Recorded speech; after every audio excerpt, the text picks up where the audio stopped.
Okay, my friends, here it is.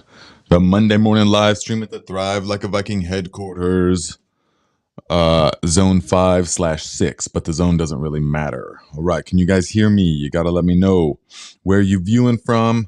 What's the weather like where you're at? It's been overcast for several days here, which I love, so I'm not complaining. We are up here in the cave studio. So the lighting is a little bit off, but hey, it is what it is. So, guys, we've got a wonderful topic today. All right, much requested topic, something that, well, you'll see. So, guys, let's do the sound check real quick. All right, cloudy day. What did I say? What did I say? Let's see who's here. Megan McGuire, hello, my friend. Jerry Bates, good to see you here. Val, yes. Brian Airy, what you guys talking about? Sweeping Page, Sam Potzik, yes. Kenny Green, good to see you guys. So, if you're watching this after the fact, we are going to do a meditation, all right, like normal, and then we're going to and then I'm going to discuss the topic of reincarnation. Yes, reincarnation, rebirth. I've got this topic a lot from you guys, and so we are going to dive deep into it. We're going to read a little story, but I will need you after the meditation. So I will need you to really focus on the story. You have to really envision this as I'm illustrating it to you, okay, for maximum effect. Very important. Okay, thank you, Lisa Brown. Thank you, Kenny Green. Yes, thank you, Jennifer. Good to see you guys. Spawn Viking Grow. Yes, Jamie Copeland. Okay, guys. Good, good, good. Yeah, if anyone has any suggestions as far as why the clicking noise, I mean, I've replaced the device. I've got different microphones. I've got totally different, brand new, high quality cables. I'm using streaming software. I don't know what else to do. I literally don't know what else to do about the clicking. So we got to get that fixed. Okay, we got to get that sorted out. I need to move that thing a little bit because, you know, we need the highest quality experience possible. So I don't know if I'm using the different. Okay, Sam Potzik says it's fine today. No click. Okay, well, it must have something to do with the cloud cover. I don't know. But so guys, give us your idea. Reincarnation, rebirth. Okay, now we're not going to talk about, or this isn't going into the question of do you believe in that or not. Okay, that's a totally different thing than we're going to talk about. So we're going to talk about the concept of rebirth and reincarnation. We're going to examine it in like an academic way, and then I'm going to, well, we'll see at the end. Yeah.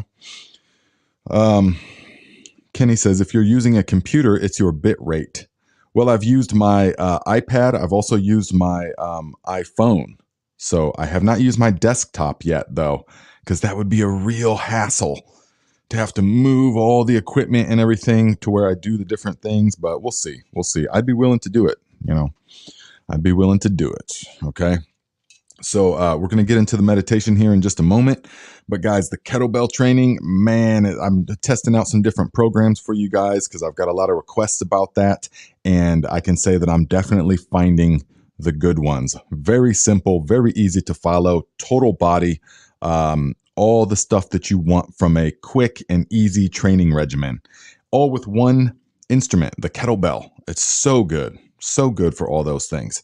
So the kettlebell, it will help you with mobility. It will help you with flexibility. It will help rehab injured joints and things like that. So don't think that, oh, no, I can't do any of that training because I've got a bad back or bad hip or bad shoulders. That's why you need to do it. Okay. This isn't like bodybuilding, going to the gym type of stuff. This is the kettlebell is a magnificent piece of equipment, and what it enables the body to do, the way that it moves the body, the way that it moves the joints, everything is so fantastic. The time under tension, all of it. Okay. So it's for everybody at every level. You just start with the smaller weights. It gets real tough when you move up in weight, but you do the same basic things, you just go heavier. So, yes. Okay, Jamie says, thank you for that. Looking forward to the workouts. Good. All right. Because they will be coming short and sweet. You know, you only need 15 minutes. That's it. I mean, plus a little warm up, a little bit of stretching afterwards, but 15 minutes in and out, just like that. So, works the fascia. Oh, yes, definitely. This is what we need, guys. You got to stay limber. You got to stay mobile and flexible. All right. For this entire experience, you need to take care of the instrument. Definitely. Yeah. Even if you had even if you drive a Ferrari, if you never changed the tires, if you never changed the oil, if you never replaced, you know, the any of the things that wear out, the radiator fluid and stuff like that, it's going to eventually drive horribly and then eventually not drive at all, even though it's a Ferrari. It's because you haven't maintained it properly.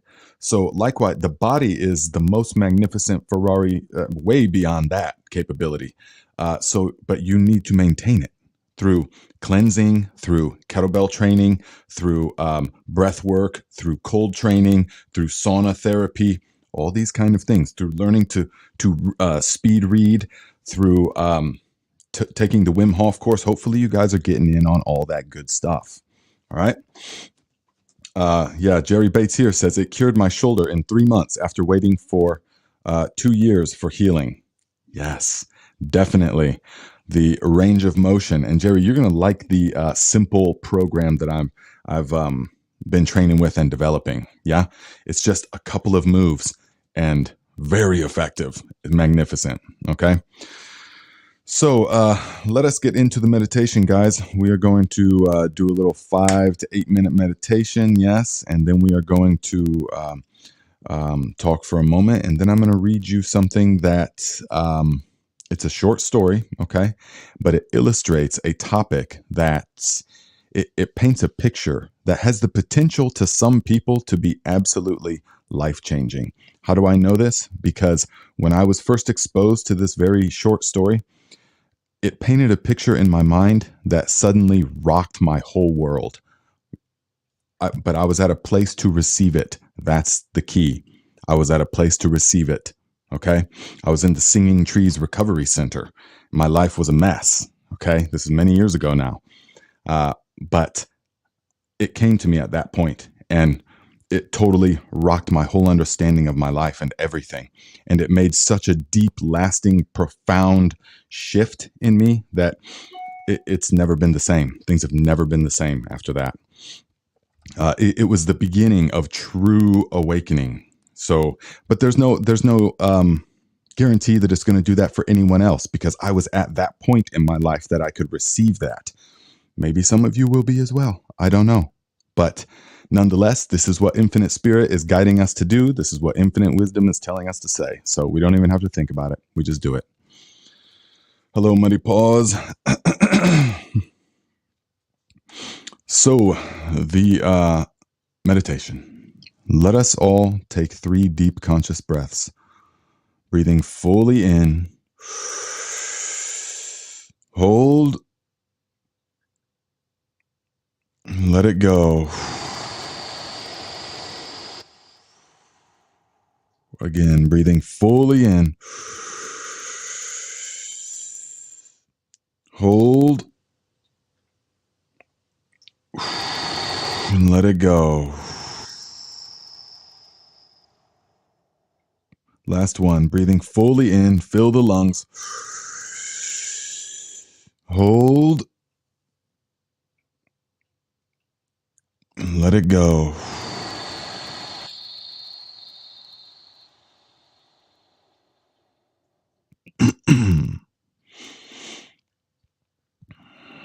And now just allow the body to breathe however it wants to breathe. Keep the spine straight, but the body relaxed. It doesn't matter if you're sitting in a car, if you're standing, even if you're moving, that's fine too. Just Bring all of your awareness to the sensation of air as it flows into the body and back out of the body. The gentle whisper of air as it touches the area around the nostril. Focus on that sensation only, nothing else. That's it.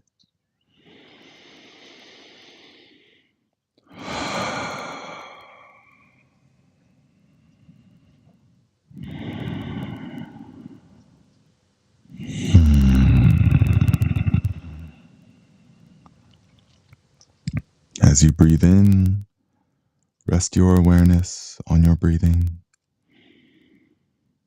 As you breathe out, rest your awareness on the exhalation.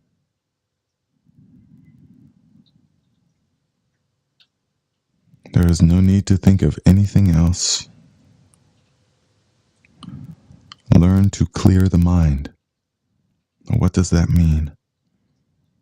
It means you empty the mind of its chatter, of its activity, of its judgments, its non-stop commentary, its non-stop judgments and comparisons, or memories, or fantasizing. All of this is the activity of the mind, the content of the mind. Through these meditations, you are learning how to empty your mind immediately by dropping in to the breathing.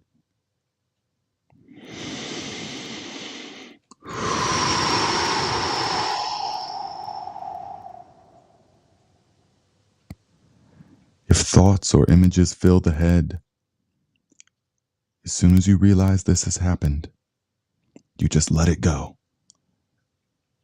Immediately drop it and come back to the sensation of air as it flows into the body and out of the body.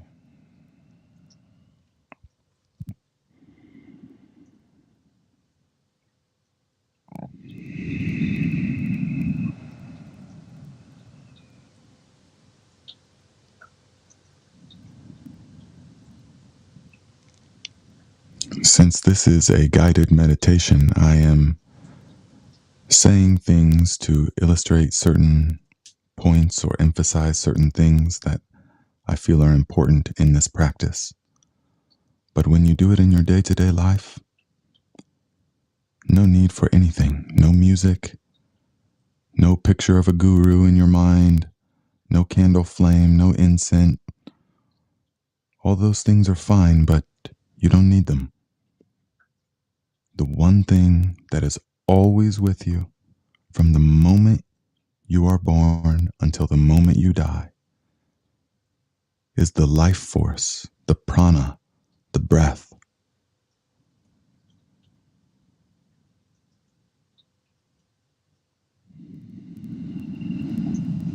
You don't always have your meditation music.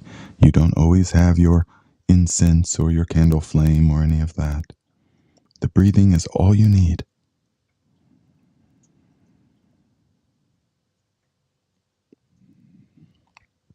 Now, some of you notice how the sound of my voice, you may try to make sense of what I'm saying. Let go of that. Make no effort whatsoever. The brain will automatically make sense of what it is perceiving without any effort from you. Just focus on the breathing.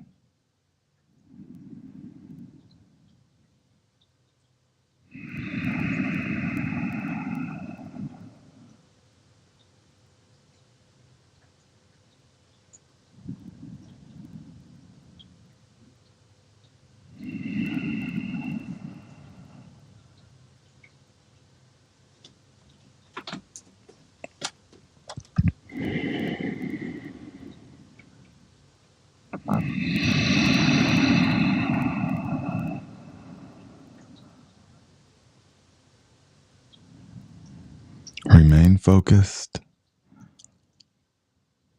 Attentively watch the mind as you're focusing on the sensation of air. You must watch the mind attentively, like a cat that is watching the hole of a mouse, waiting for the mouse to come out. The split second the mouse comes out, the cat pounces on it. Unbelievable speed and awareness. Train your mind to be like this. Watch for the next thought. And as soon as it comes, whew, you let it go. Come back to the breathing.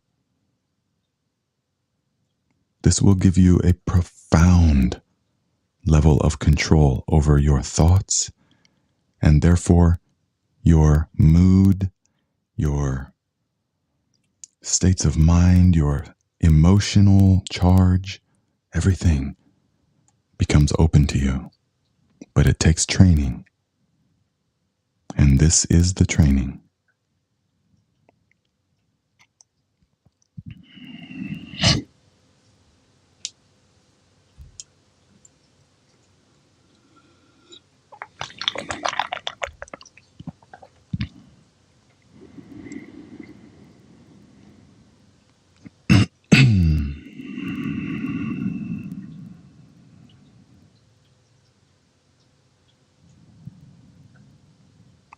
If there are other noises in the environment, remain aware and pay attention to how the mind wants to be pulled into engaging with them. Don't engage with anything right now. Remain perfectly poised, watchful.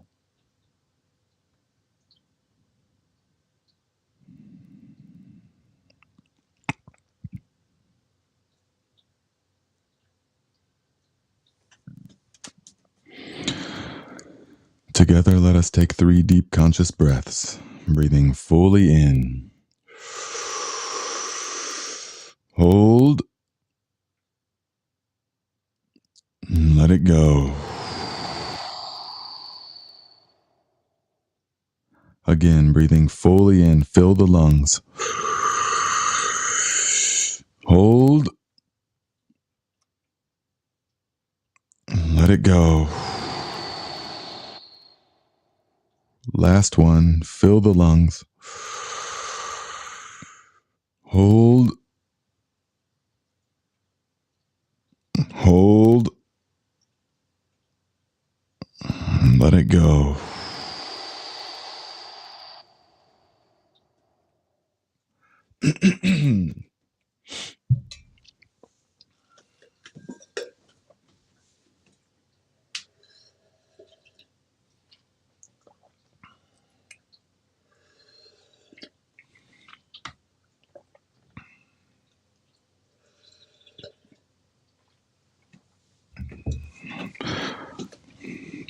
Pop Herm, I knew you would know.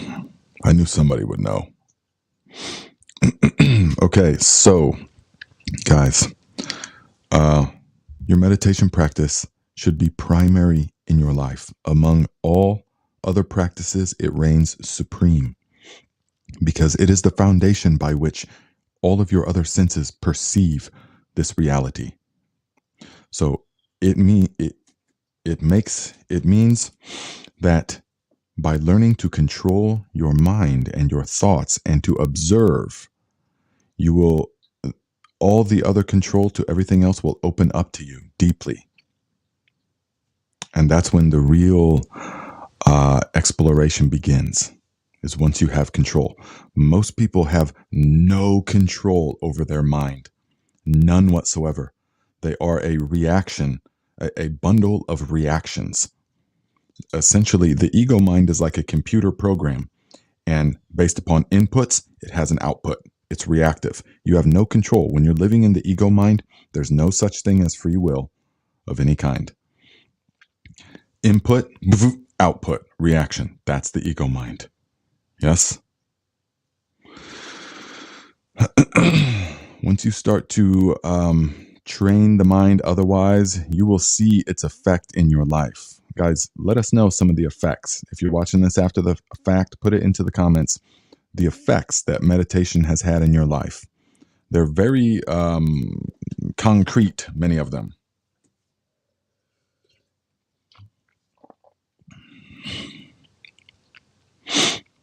Yes. Lisa Brown, totally agree on meditation. I healed suicidal ideation, depression, and anxiety by meditation alone. It regulated my nervous system. Yes, regulates the nervous system. This is important. Let me see here. Sorry.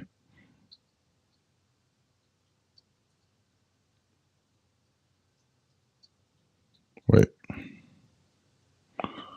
What's going on here? Oh, well. Okay. So, yeah, I got this new software. Okay. So, let's see here. Yes, Ms. T, calmness, patience, unbothered, absolutely, peace. Guys, what more can you ask for? Calmness, patience, unbotheredness, not bothered by trivial little things in life. Once you have control over the mind, then you become, you're able to take action instead of reacting. It's a beautiful gift, a huge difference in life. Yes. Aaron Johnson says, when people argue, I do not engage anymore. It helped with my anxiety about driving and everything, really. Yes, nice. This is what we like to hear. Definitely. You don't engage because you see what it is.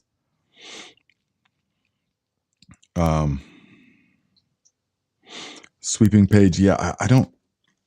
The Discord direct messages, I don't check much. I have a hard time with those because it doesn't like notify me. But okay, I will though, because you said so. So, Blue Wolf says meditation helps center my mind and heart. Yes, definitely. Muddy Paws, learning to take 10 minutes to take time for self-meditation is a sweet medication for everything. Definitely. Develop that morning routine, guys. That's my biggest recommendation. Develop that morning routine. Breath work, meditation, kettlebell, that kind of thing sets you up right for the day. Yes. So all right, guys. So listen now, the topic, okay, reincarnation, rebirth. You know that I have done an extensive amount of traveling, okay, and in the Eastern cultures, there is the idea of reincarnation or rebirth. Yes, in the Hindu thought, in Buddhist thought, and in many different religions as well, the idea is that that there is something that comes back to this plane, and it comes back as many times as it needs to until it's learned. Yes, and so the Hindus really are deeply into this. Okay, so I spent a lot of time in India, and the concept of reincarnation is deep into their culture, and into the caste system, into every aspect of life. And then I spent a considerable amount of time in Buddhist countries, and then I basically lived at the Buddhist temple. I mean, I was there every day for like 2 years. I was teaching meditation. I was giving talks on Buddhism and things to universities with the monks and everything. And so it's, but I know that now that many people's idea of reincarnation, even in these religious aspects, is what I would consider, okay, misinterpreted. They're misinterpreting it, okay? Their idea of reincarnation has been deeply misinterpreted because a person can only understand from their current level of consciousness. Yes. So let us read this. I'm going to read this to you, okay? I'm going to do the best I can and read this to you. It's maybe like 5 minutes long. I'm not sure exactly. But when I came to this story, okay, I was at the Singing Trees Recovery Center. My life was a total mess. I had my mind was just bzz, bzz, bzz, bzz, just little electrical shocks constantly. It was a nightmare, a total living hell. Okay. And I'd done it to myself. That makes it more of a living hell. There's no one to blame except yourself. So that was, there's no outlet for your anger and your angst and all of that. No, because you did it. You put yourself there. And so, oh man, I couldn't manage my life. I was losing everything, had lost everything, and was at a point where I had to just give. That's when I first was introduced to the steps. The number one is you admit that you're powerless. You admit that you're powerless. Now, as we've talked about, that matured and refined in me in a totally different way. But at first, I had to just say, okay, obviously I am powerless because I can't manage my life. I was just a total wreck. And so at that moment, when I was detoxing from all the stuff, and I was in I was medical detox and everything because of the point that I had gotten myself this many years ago now, and that's when this story came to me, and somebody had handwritten it on a little piece of cardboard and stuffed it somewhere in the recovery center. Okay, so it came to me, and I just picked it up and I started reading it, and when I This is how it happens, my friends. So listen to this. Whatever you're doing, take the moment, okay, and listen to the whole thing without any interruptions. Don't think or do anything else. Shut off anything else, and meditate along with this, okay? Envision it in your mind as it's happening, as I'm describing it, okay?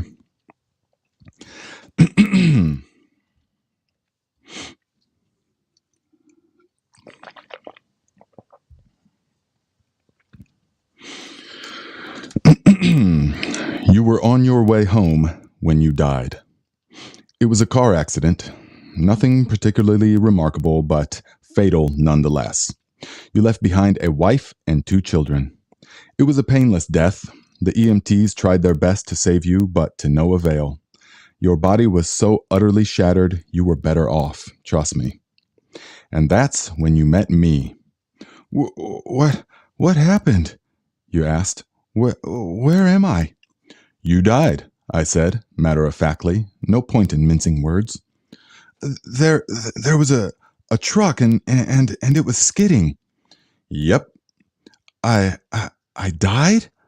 Yep. But don't feel bad about it. Everyone dies. You looked around. There was nothingness. Just you and me. What is this place? Is this the afterlife? More or less, yes. So, are you God? Yep, I'm God. My kids, my wife, what about them? Will they be all right? Hey, that's what I like to see right there. You just died and your main concern is for your family. That is good stuff right there. You looked at me with fascination. To you, I didn't look like God. I just looked like some man, or possibly a woman, some vague authority figure, maybe. More of a grammar school teacher than the Almighty. Don't worry, I said. They'll be fine. Your kids will remember you as perfect in every way. They didn't have time to grow contempt for you. Your wife will cry on the outside, but will be secretly relieved. To be fair, your marriage was falling apart. And if it's any consolation, she'll feel very guilty for feeling relieved that you're dead. Oh, so what happens now? Do I go to heaven or hell or something? Neither. You'll be reincarnated. Ah, so the Hindus were right.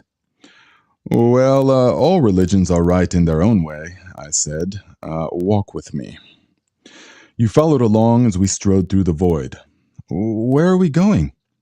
Nowhere in particular. It's just nice to walk while we talk. So what's the point then? When I get reborn, I'll just be a blank slate, right? A baby. So all my experiences and everything I did in this life won't matter. Not so, I said. You have within you all the knowledge and experiences of all your past lives. You just don't remember them right now. I stopped walking and took you by the shoulders. Your soul is more magnificent, beautiful, and gigantic than you can possibly imagine.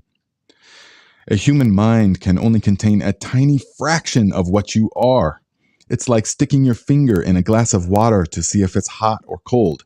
You put only a tiny part of yourself into the vessel. When you bring it back out, you've gained all the experiences it had. You have been in a human form for the last 48 years, so you haven't stretched out yet and felt the rest of your immense consciousness. If we hung out here for long enough, you'd start remembering everything. But there's no point in doing that between each life. So, how many times have I been reincarnated then? Oh, lots. Lots and lots. And into lots of different lives. This time around, you'll be a Chinese peasant girl in the year 540 AD. Wait, what? You're sending me back in time? Yes, I guess, technically. But time, as you know it, only exists in your universe. Things are different where I come from. Where you come from? Oh, sure. I come from somewhere else. And there are others like me. I know you want to know what it's like there, but honestly, you wouldn't understand. Oh, you said, a little let down. But wait, if I get reincarnated to other places in time, then I could have interacted with myself at some point. Sure, happens all the time. And with both lives only aware of their own lifespan, you don't even know it's happening. Whoa. So what's the point of all of it? Seriously? Seriously, you're asking me for the meaning of life? Isn't that a little stereotypical? Well, it's a reasonable question, you persisted. I looked you in the eye. The meaning of life, the reason I made this whole universe, is for you to mature. Oh, you mean mankind? You want us all to mature? No, just you. I made this whole universe for you. With each new life, you grow and mature and become a larger and greater intellect. Well, just me, but what about everyone else down there? There is no one else. In this universe, there's just you and me. You stared blankly at me. But all the people on Earth, they're all you. Different incarnations of you. Whoa, wait. I'm everyone? Now you're getting it, I said, with a congratulatory slap on the back. Wait, I'm every human being who ever lived, or whoever will live, yes. I'm Abraham Lincoln. Yes, and you're John Wilkes Booth, too. Wait, I'm Hitler? You said, appalled. And you're the millions he killed. I'm Jesus? And you're everyone who followed him. You fell silent. Every time you victimize someone, I said, you were victimizing yourself. Every act of kindness you've done to yourself. Every happy and sad moment ever experienced by any human was or will be experienced by you, because they are all incarnations of you only. You thought for a long time. Why? You asked me. Why do all this? Because someday you will become like me, because that's what you are. You are one of my kind. You are my child. Whoa, you mean I'm a god? No, not yet. You're more like a fetus. You're still growing. Once you've lived every human life throughout all time, you will have grown enough to be born. So the whole universe, it's just an egg, I said. And now it's time for you to move on to your next life, and I sent you on your way.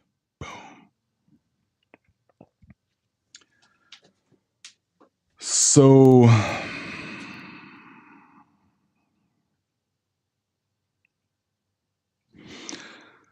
when I read that, my whole feeling, not this time, but many years ago when it first came to me,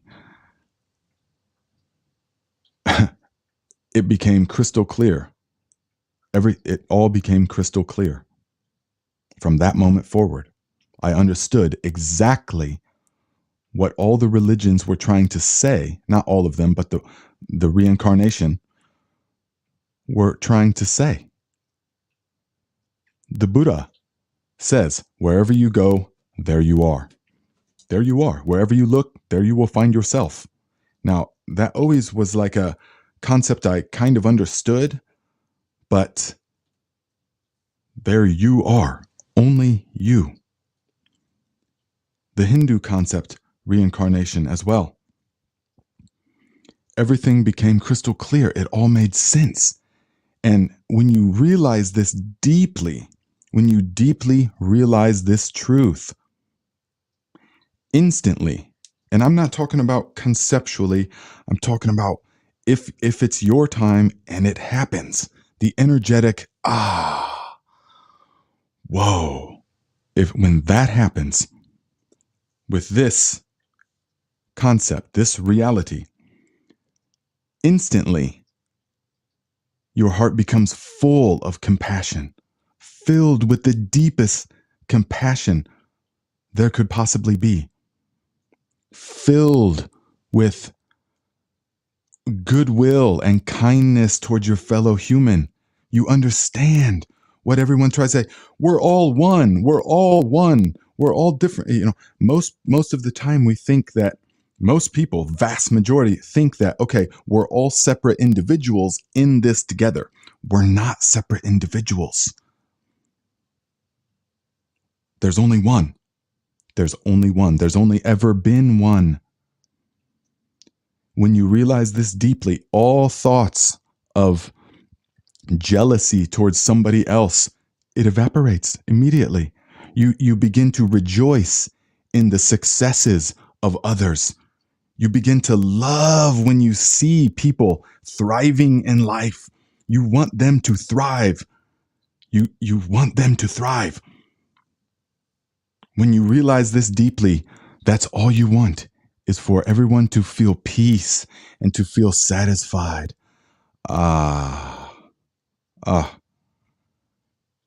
You see somebody doing really good in life, you don't think, oh, why has this never happened to me? It does happen to you. It is you. Don't worry about it. You're experiencing that. You're meant to experience what you're experiencing in this life in particular, and that's it. You will or have experienced that already. And if once you get deep into the levels of meditation, and I'm talking real deep, you can feel this reality. You can feel it. You can remember. If you really try, once you silence the mind enough, you can remember this. Not as a fiction, as a direct experience. And when you do, that is the purification of the heart. That is the purification of the heart. You realize that, oh, whoa, this whole time I thought I was alone. I thought I was a separate individual and that I was in competition with all these other people. And I was sad because my life wasn't like some of these other people's I'm comparing mine to. Then you realize, whoa, it's all an illusion. That's all an illusion. The fear of death drifts away completely because it doesn't matter. You'll be round and around and around. It's a cycle, a beautiful cycle, but it's all happening now. It's not some long line of things that are happening. It's all happening now. When you get deep into the levels of meditation, you will know this directly. This is not a far out concept. Don't keep it locked up in your mind in a concept. At first it can, but feel it. Feel it.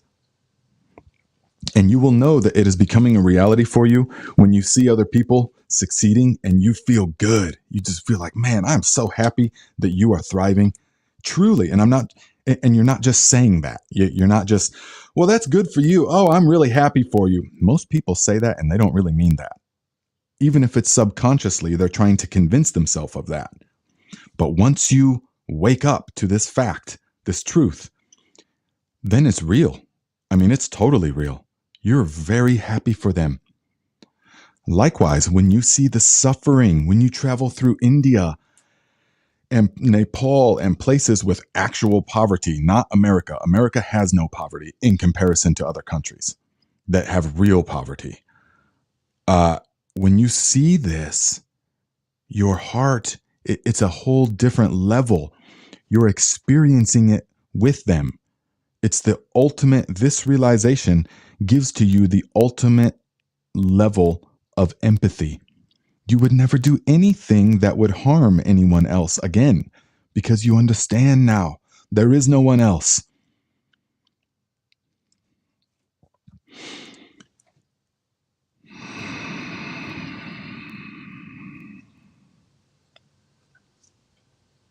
Yes, Brian, definitely. The happiest I've ever been is when I've seen others thrive. Yes, yes. And it becomes then, what is the important thing to do in life? Is to help others to thrive. I can't think of anything, I don't know anything more important than that. Your children, your family, but then it also, when you realize this deeply, and if you're just joining us, go back and watch. You have to go back and listen to the story. When you realize this deeply, you realize that there is no my family versus your family, my country versus your country, Republican versus Democrat. There is no difference. There literally is no difference at all. That everyone becomes your family. Everyone becomes your family because they are. There's no they. It's you. Wake up. Look into the eyes. Look into the eyes of what you perceive to be the other, and look deep enough, and you will see yourself.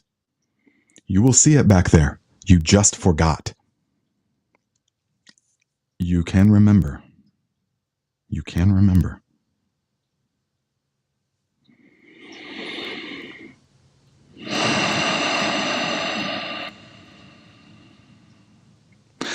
Yet in our modern society,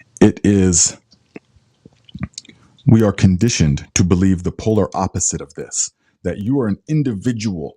You have to define, they want you to define your individuality in as tiny of a minutiae as you possibly can. I am this gender, I am this race, I am this religion, I am this, until you define yourself into this tiny little box of what you think that you are. And then you remain there. And then you're cut off from the reality of what is. You're cut off from the ultimate reality. And then they pit people against each other, and okay, well, the Republicans versus the Democrat, the election is coming up. Oh no. And then we're going to have civil war in America and blah, blah, blah. All these things are coming up. All of that evaporates immediately. How can you? But it hinges upon, listen, guys, it hinges upon you loving yourself. Okay? Go back and listen. If you're just joining, go back and listen to this story and feel this, okay?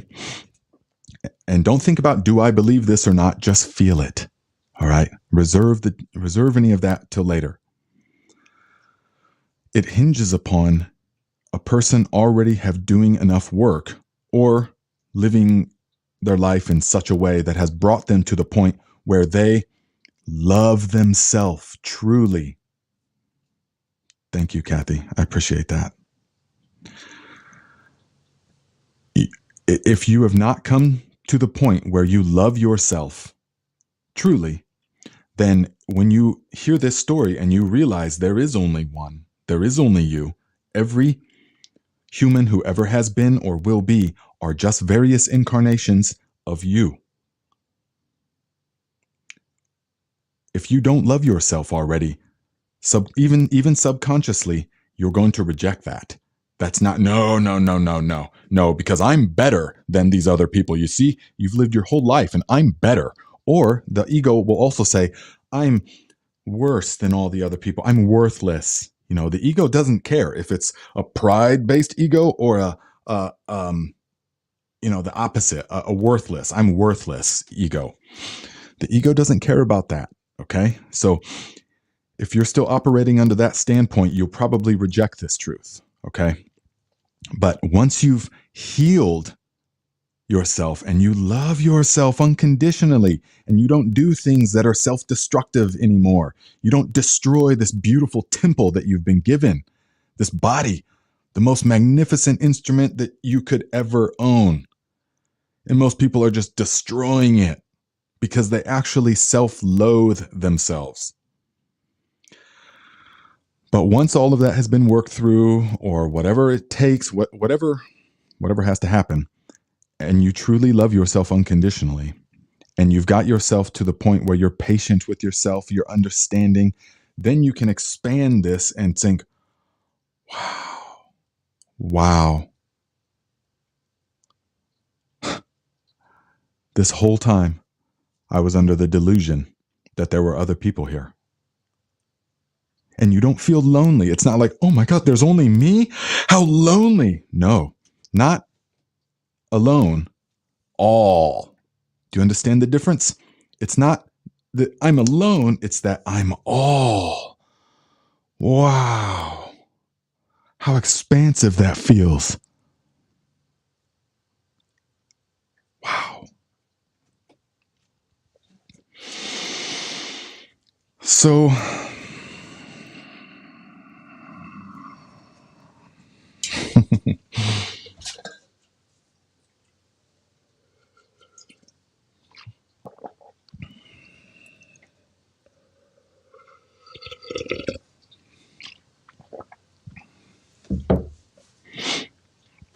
yes, Joe. Joe says, when I realize everything is happening now, working together as one, I lose all fear and then feel protected as if we are all God together. Yes, you are protected. Absolutely. Now go back and the story. We're using that as a framework for this discussion. And so when you realize this, you realize that death is an illusion. What dies? It's just the temporary ego that dies. You live on. The loved ones that you have lost, they're still there. It's all there. It's all, the energy is still there. It's all you. You've learned things from their life. You have to thank them for being alive, for experiencing what together for a time period, your incarnations intertwined for some time. But then eventually everyone's incarnation leaves the same way they came in, single, like that.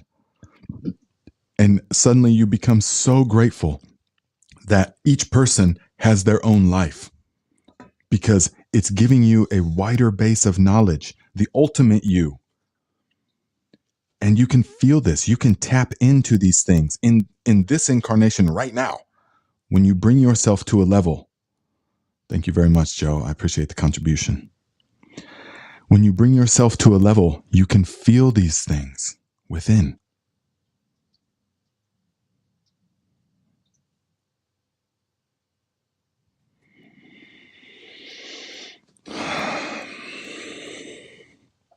So there's a deep appreciation. Now, when we talk about compassion, a lot of people that haven't realized this deeply, it's a forced kind of compassion. And it's a kind of compassion full of pity, sort of like when you see, remember those late commercials on TV back in the 90s of the starving children in Africa and stuff like that, working on that compassion, here, donate. And it works upon that mechanism of the human mind where, okay, the human ego mind where I can feel good about myself because I'm doing something to those that are miserable. Yes, that whole structure depends on there being people more miserable than you. And so you're helping to promote that. Yes, and that's the framework that the ego mind uses to make sense of reality. But when you realize this, you,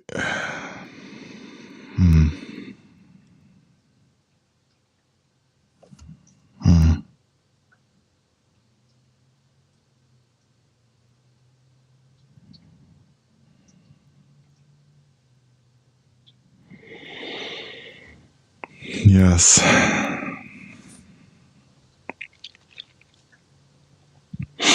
So it's a what's going on here? Okay.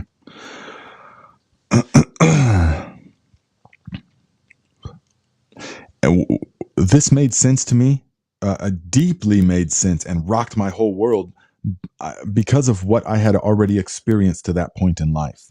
I had already been to these other cultures that were like being in other worlds, in the real back, you know, the deserts of Morocco, living, I mean, staying with the desert people that, I mean, really far out, traditional Muslim cultures, all of these different cultures, totally different ways of doing things, total different sets of what they perceive to be God.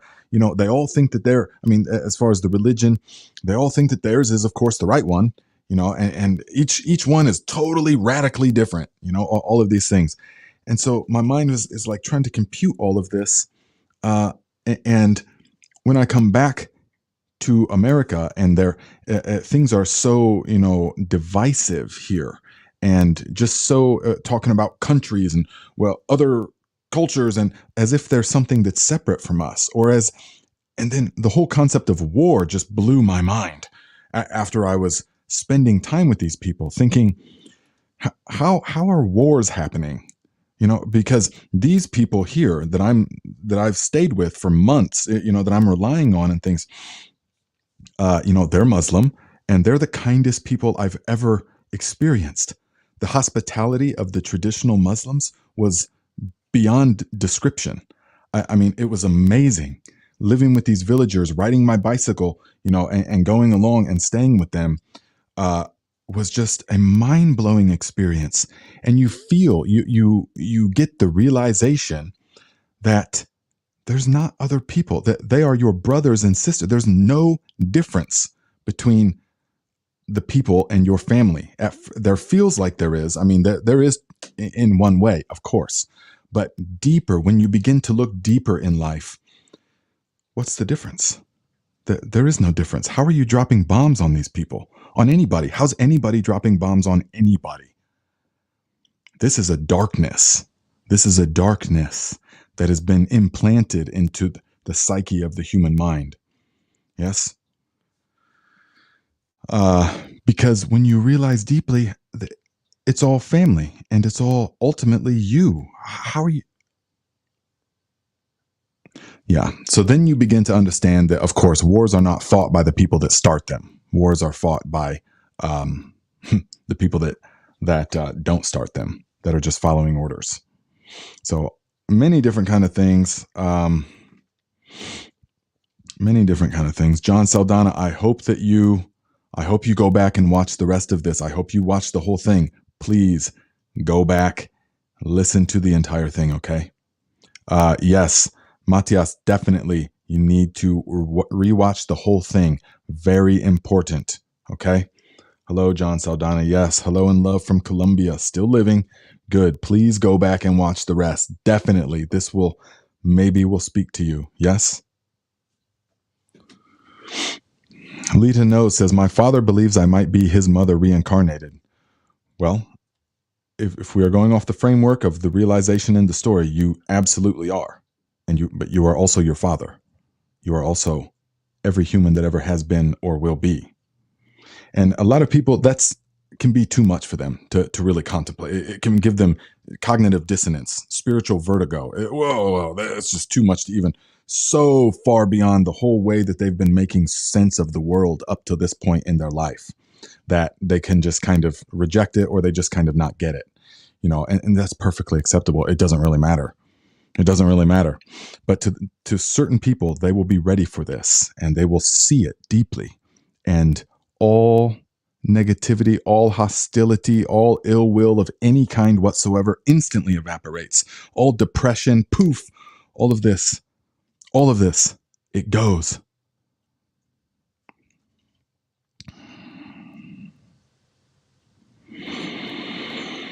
So,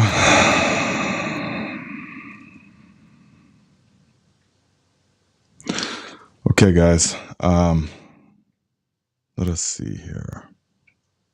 Someone asked the question. Okay, Lita asked the question. So is humanity on a path to extinction, on this plane? Well, that's a great question that would deserve its own talk altogether. But I can tell you from my experience in the world of the 10 years of traveling that we are and have already poisoned the life support system that sustains us. This planet is a marvel. It's a miracle of it's a self-sustaining life support system. Our very best technology could never even remotely come close to anything like this. Yet, because we have separated ourselves psychologically from the earth and from material things, we have also separated ourselves from our fellow humans, thinking that we are separate in some way. That has allowed us to treat the earth and its resources as a commodity. And so, based upon my travels and my firsthand experience, we've already poisoned the life support system beyond what can support. We're living on borrowed time. As a civilization right now, we're living on borrowed time, for sure. But it doesn't really matter, of course. Extinction of humanity, none of that matters. So the it just doesn't matter. So the extinction or not, well, we are definitely poisoning the system that sustains us. There's no doubt beyond that. So we could talk. We should have our own. We're going to have our own discussion, and it's going to be titled "That is Humanity on a Path to Extinction in this Plane," because I've got so much to say on that.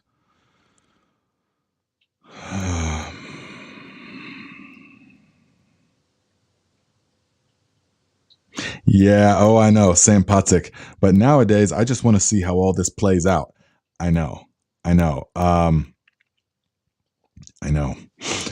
Imagine this, guys, what it's going to be like. I mean, how fast everything is progressing, now. Imagine what it's going to be like in just 20 years.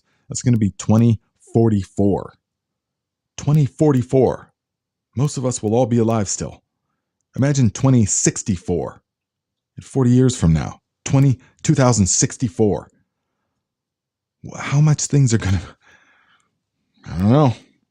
If you guys watch the UN speech from Biden, then you will see that he made a statement. We are going to see more technological change in the next 2 to 10 years than we have seen in the past 50 years combined. Think of that statement. 50 years ago was 1974. Okay? Think of the technology at that time, life at that time. Those of you that can remember that time, I wasn't alive, but I can suss.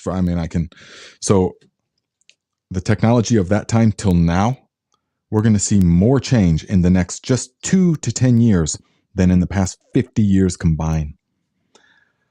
Now, Biden isn't entirely clued in on everything, of course, but he is obviously clued in on certain things, the trajectory of technology. Yes. And so that's a very powerful statement, and it's happening for sure. So Teats Treats, $2. Thank you, my friend. Glad you're here. And guys, yeah, it appears that the join button and stuff doesn't work on iOS. It works on other. I don't fully understand it yet, but if you guys are trying to join the Garden Like a Viking membership community, which I hope that you do, I don't know how you can do it. If you I'm not sure. Just keep trying. I will appreciate that. I will appreciate that. We'll find a way. And once you find a way, let me know so I can let everybody know. We're probably going to start memberships on this channel too. And we might do well, we'll just see. But this channel needs needs some memberships, definitely. So I'm not sure yet how we're going to do that though, because I don't want to exclude anyone that can't contribute. You know what I mean? So it's like I don't want to make these lives just members only. That doesn't feel right. So I have to figure out something else.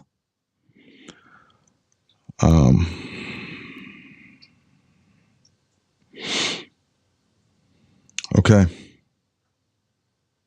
Good topic. Good conversation. Yeah, I like it. Oh, Lisa says you have to join on a computer. Couldn't join on my Apple phone.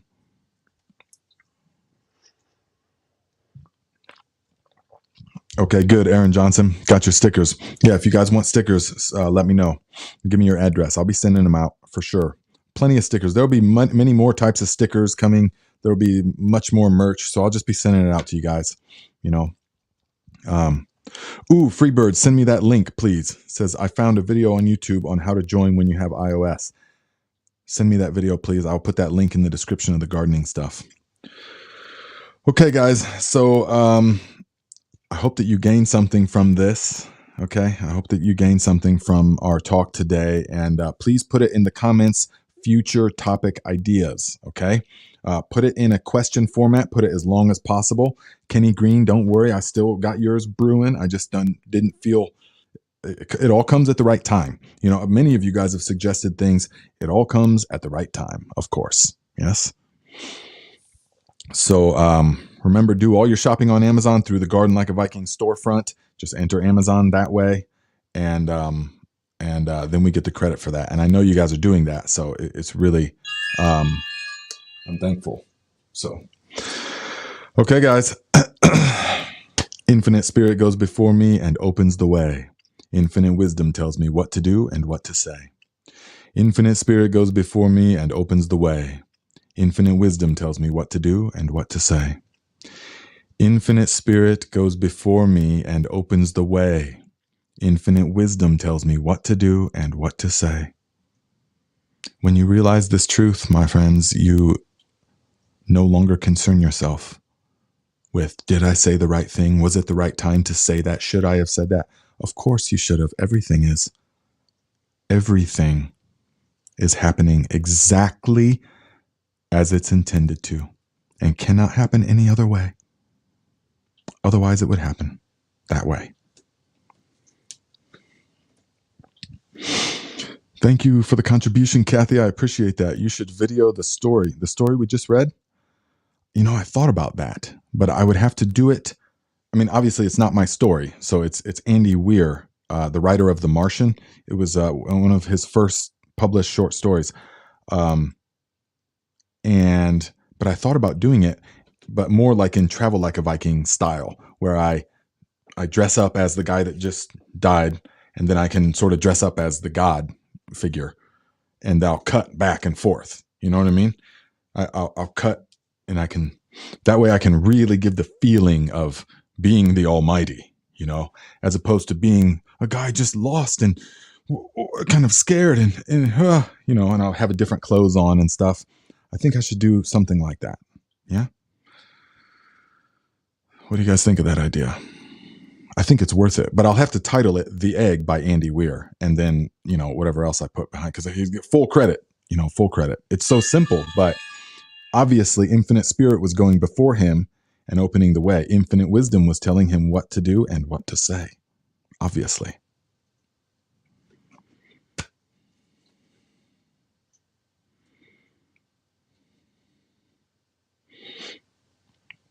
Thanks again for the donations, guys. I appreciate it. We need them on this channel, definitely.